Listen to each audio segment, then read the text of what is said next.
turning this way.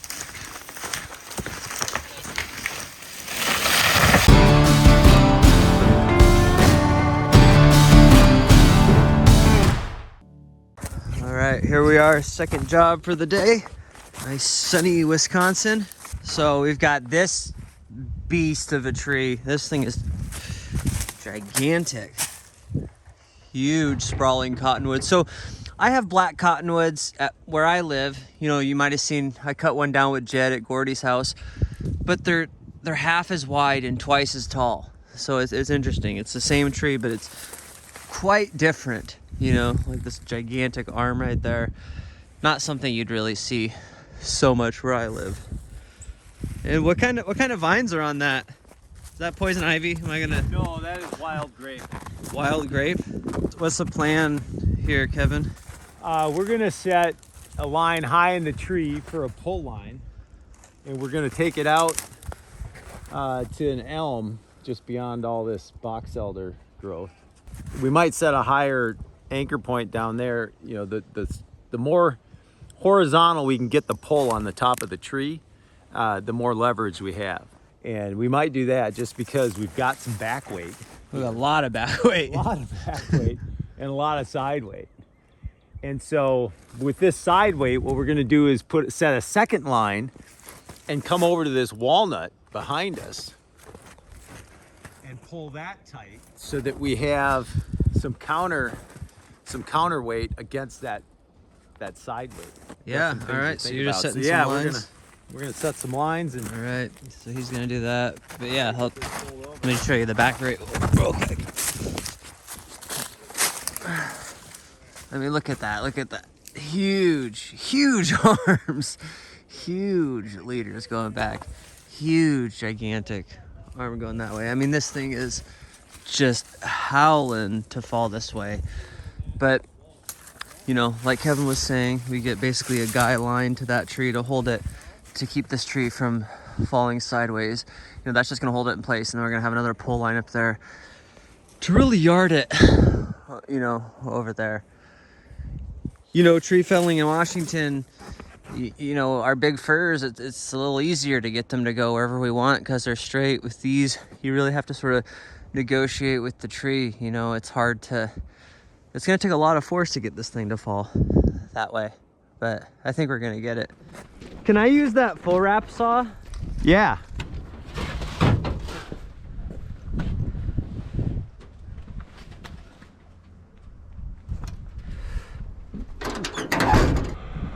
All right.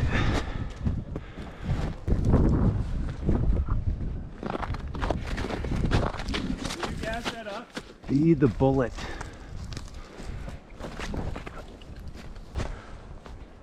Nice. Oh man, it just dropped over there. Come on, bad boy. Oh, I got a tangle. Come on. Wow, I got a knot in my line. A rat's nest came out of the bag.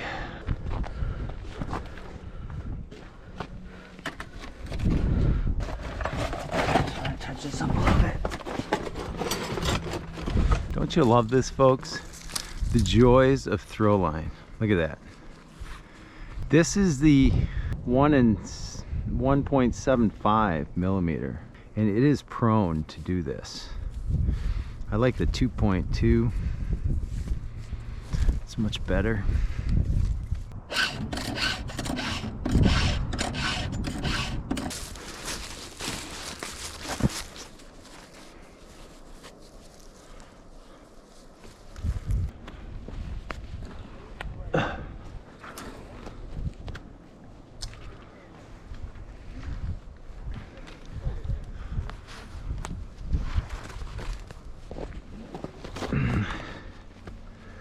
So now we're going to run a running bowling up.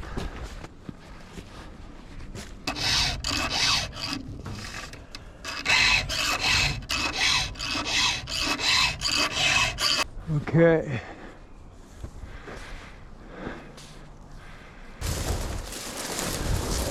All right. Okay, you're ready to tension that one.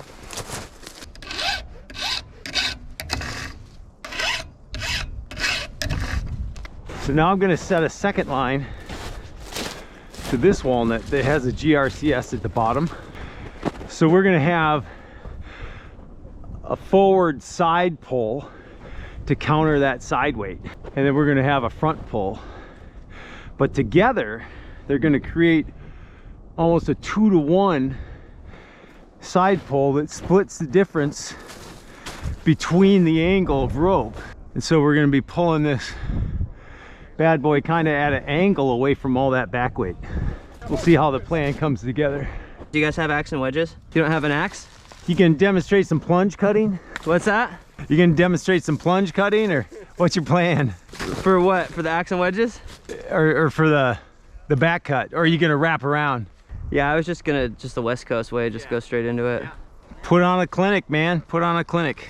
No, I just wanted an axe to clean up my face cut in case I had troubles getting it out. Did I not bring my axe? It's not in the van. I don't think it's in there. I think I would have seen it. It's in my Suburban, I bet. I forgot to grab it. Jeff will be disappointed. It's kind of hard to bring an axe on a plane, you know. It might be kind of looked down on. I know, yeah. It might not. Might get flagged out. That's all right. I got into Disney World with a karambit knife. With a what? A karambit knife.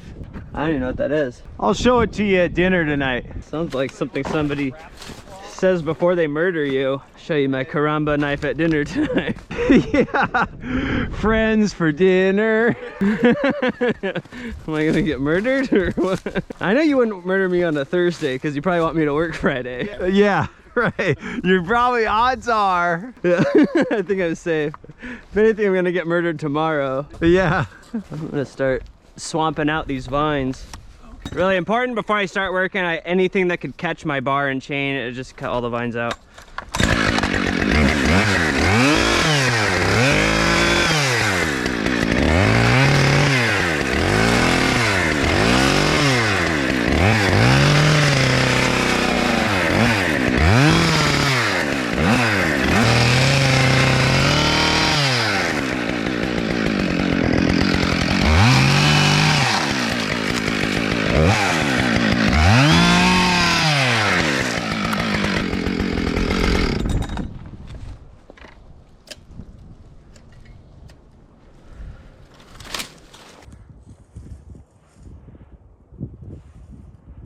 So we gotta bust that little branch up there. You did that with the GRCS? You gonna bust it? I'll try to do it with my fat self first. There are advantages to being girthy. Husky. Husky? Yeah, I have husky, so I want to be husky.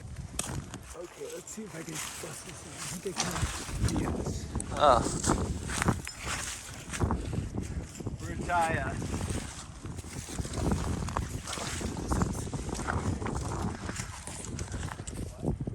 okay, I think I'm gonna leave it out there.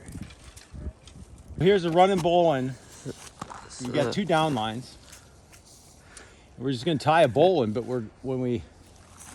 I like to tie counterclockwise. You make a counterclockwise round turn. Then you're gonna make the loop, and you capture the opposing side of the line with the loop. You come up from the bottom of the round turn, under the standing part, and back down the round turn. Now, if you stayed counterclockwise the whole time, you might notice I didn't move my hands around. I kind of did it all with one hand and kept one hand stationary.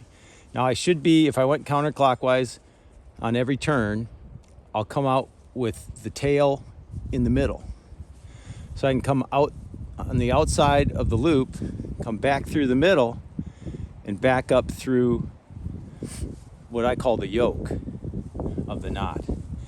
And when you're done, that Yosemite finish should mirror and nest right in there. So there's tying the knot, then there's dressing the knot and making it pretty, and then there's setting the knot, getting it all set up there. And the Yosemite finish enables this to be, if this gets tugged in any which way, it will not come undone. Whereas a regular bowline without that one more loop can work its way out if it's used, not in this application generally, but in some application where maybe it's got a load and then it's off, and a load, you know, offloading and onloading could work that tail out. So now this is going to run. It's called the running bowline because we can run it all the way up.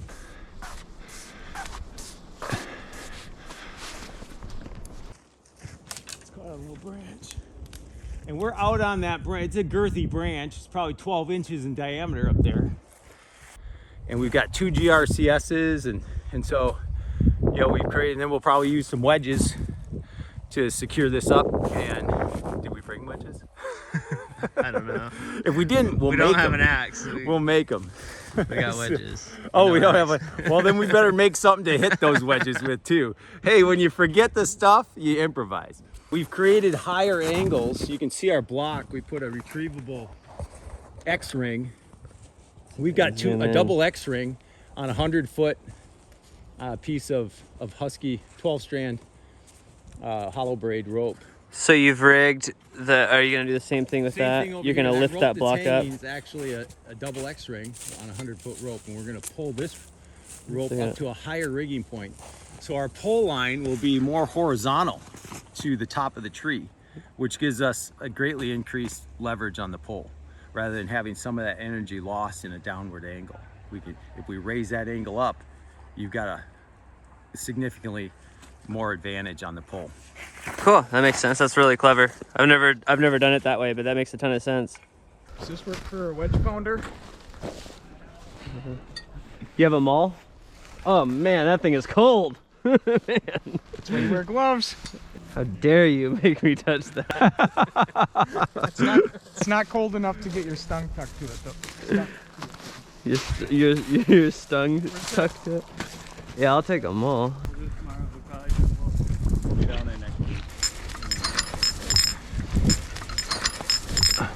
I can't work under these conditions. Welcome to our crew.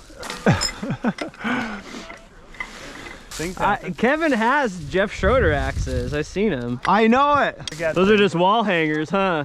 Who is in charge? Who is in charge of my equipment this morning? It was under your name. I so wanted to use Jeff's axe. Don't lie, it's hanging up on your wall. It's not. It's sitting in the back of my Suburban, getting scratches on it. It's in the back of his Suburban and he's still trying to find someone to blame. He told me, Kevin, as long as you ride with me, I'll be okay here. Otherwise, I might be scared. So I've been riding with him all week. We've been having a good time. It's a great time of fellowship. I actually would not have wanted it any other way. It was my choosing to ride with Jacob. He didn't ask me at all. He's probably bothered that I'm hanging out with him the whole time. It's nice to feel safe. We have fun here. This is not the game of trees without cause Can you or reason. lift the bat, get that up higher? Yeah, okay, I'll help you out.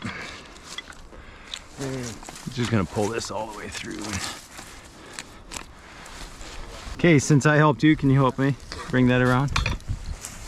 I suppose. We'll be down there next week. Let Katie know that I'm thinking. Okay, thanks.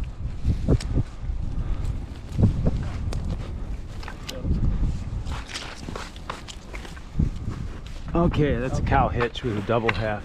Okay. So you will crank this until you hear the rope, until the rope I gotta is tighten this though before we. in a line. Yeah, otherwise we'll pull it up the tree. Yeah. Before we get too crazy.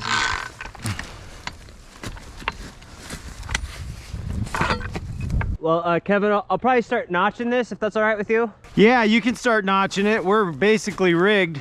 Okay, so I'm gonna do that then. I'm gonna do a pretty shallow notch because I want to leave as much holding wood as I possibly can. I don't want to cut deep and have this thing go anywhere. It's a lot of weight in the wrong direction.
So see, I'm taking it out in chunks, in increments. I don't need to try to line it up on the first go, but taking more out a little at a time, I can see inside the tree, and I'm not gonna risk cutting past where I'm aimed, you know? So it doesn't need to look pretty yet. I'm just chiseling my way in, basically.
So, I'm kind of aiming, I'm a little bit to the right. I'm kind of at that snag, sort of between the two lines. And that's where the force is.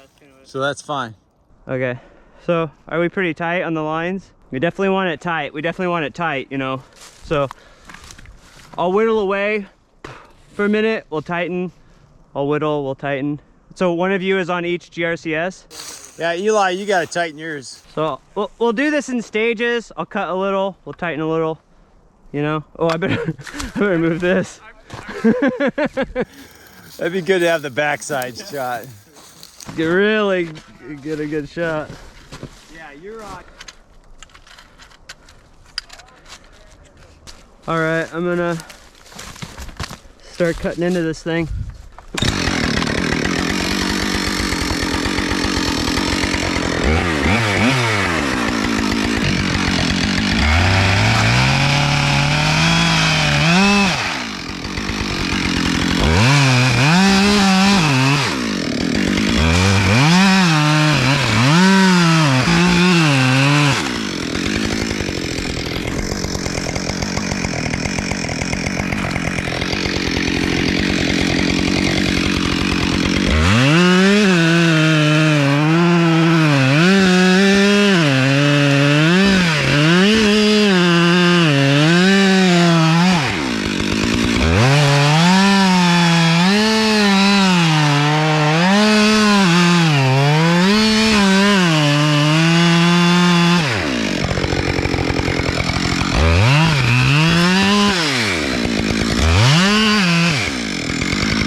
Let's take a minute to crank a little more.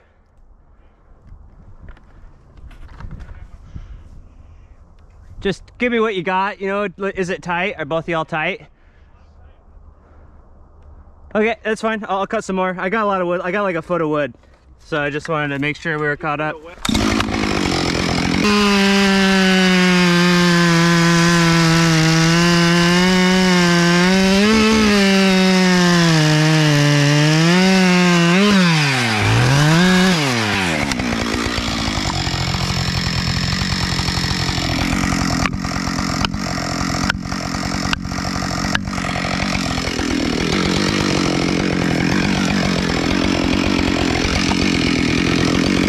Alright everybody, so see on the back cut here, just so you know, this is going to be really tedious. It's going to be a lot of back and forth, cut a little bit, you know, pull a little bit, cut a little bit. And if this were a tree in the woods or something, we could probably get this tree down a heck of a lot faster. Like, we could probably cut it down 4 times as fast. But because this is, I'm stumbling like an idiot.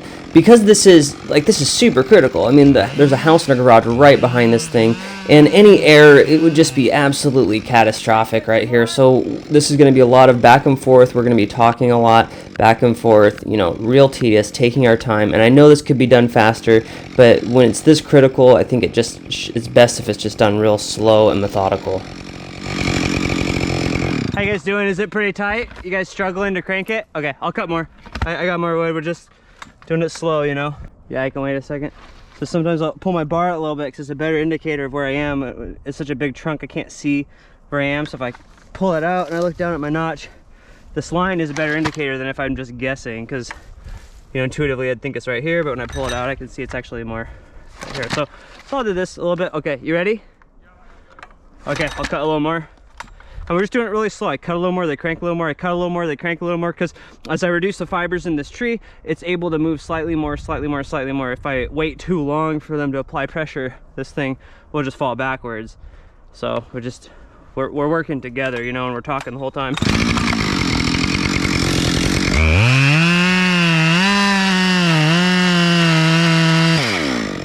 Yeah, and it's always important to remember that just because there's a rope on this thing, you know, it's a little bit of a tricky business, you know, dealing with these ropes, because if we put too much pressure at once, you know, and the wood can't give, then we risk breaking out a top, we risk breaking ropes, and then if anything jars the tree, it can be really catastrophic. So the wedges and the rope are really trying to hold the tree in place, maybe move it a little bit. I want to get my hinge cut up, and then we want to just yard it over.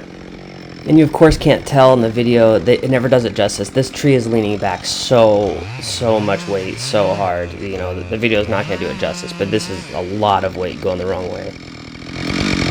So I think I got like 6 inches of wood left, guys. I'd love to pull this a little more. I actually think we're getting pretty close. And see, I'm going back and forth. I'm walking all the way around and sticking my bar in, because my bar is quite a bit shorter than the tree.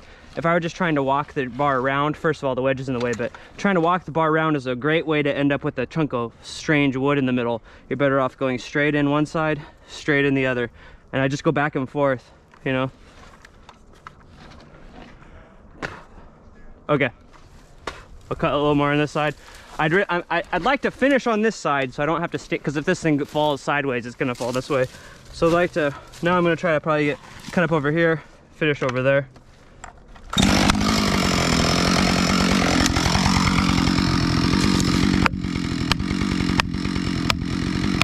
I know it's working because my wedge is driving in, you know?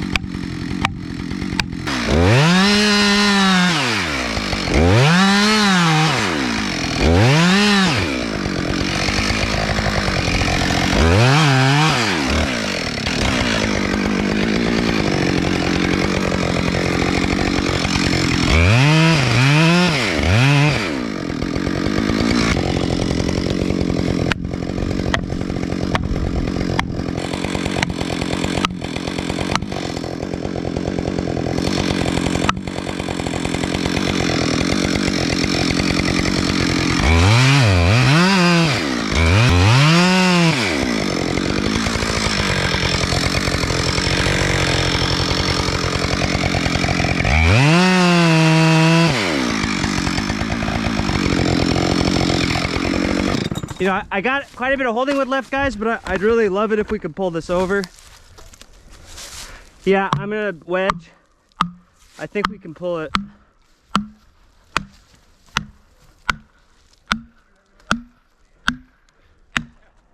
Hey, guys, I really think we're gonna get it on this turn, so just be mindful of where you're standing, you know? My wedges are sinking, so. You know, my wedge is moving in, so that's a good sign. That's telling me the tree's lifting. I'll come down and crank a couple on that one, Brendan. This is a huge tree. But it's working, guys. Just, you can take a little break if you want. You want to have enough energy to run if you need, you know. The sledgehammer is not that bad.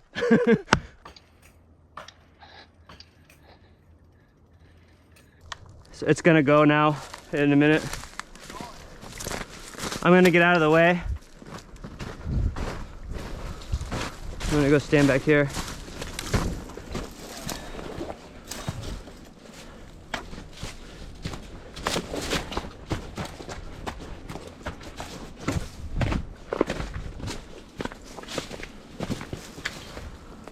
Oh yeah.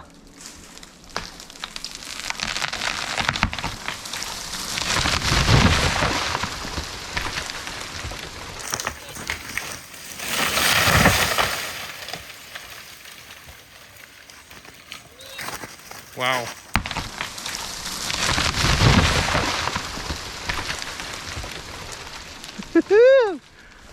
Oh man, never gets old. Yeah, that guess that never would have hit me. Yeah, but it can launch debris though, you know? Yeah, there was a little shrapnel pretty close over here. Awesome job, Jacob. Thanks.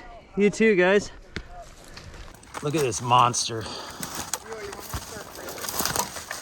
All right, it's down. That's 22 minutes of cutting. It doesn't feel like it's that long, you know, when you're doing your face cut and back cut, and then you look at the timer and it's 22 minutes. I know. Awesome job, Jacob. Thanks, man. Yeah, so I cut my guts a little bit here, and you know, I kind of thought that might be happening because it was being kind of stubborn, but it was really important. You know, I was in here, I was like, man, I really don't want to cut any more corners, so I did get a little more liberal with my bar on the inside. It's hard to, you know, yeah.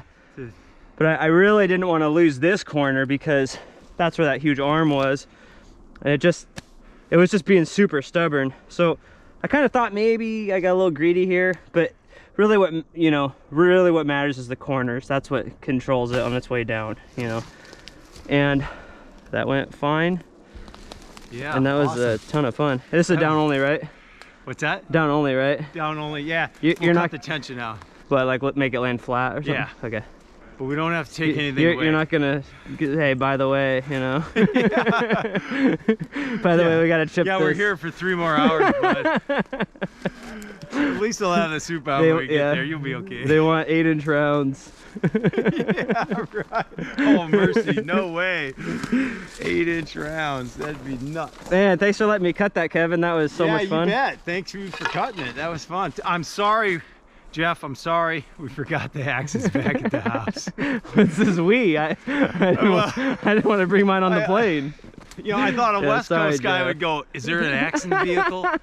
I mean, come on. I did, but I asked too late. I asked in the afternoon. Yeah, timing is everything. All right. Yeah, thanks, Good Kevin. deal. Yeah, thank Yeah, you. hope you like that. Don't forget to like and subscribe. You support this channel on Patreon. You can buy my merch, guiltytreason.com. You can buy my coffee, backwoodsgrind.com/treason. Follow Kevin Hamm, Game of Trees. There's Kevin. All right, go check him out. All right, later. That might be the broadest tree I've ever felled. Yeah. Actually. I mean, this is insane for me. Like, I'm just looking at this in awe. Like, this is still so tall. Like, you could climb that thing with your gear and piece it out. That was so much fun. Even better than cabling. Yes, even better. See? Look at the jokes you'll have just because you came here.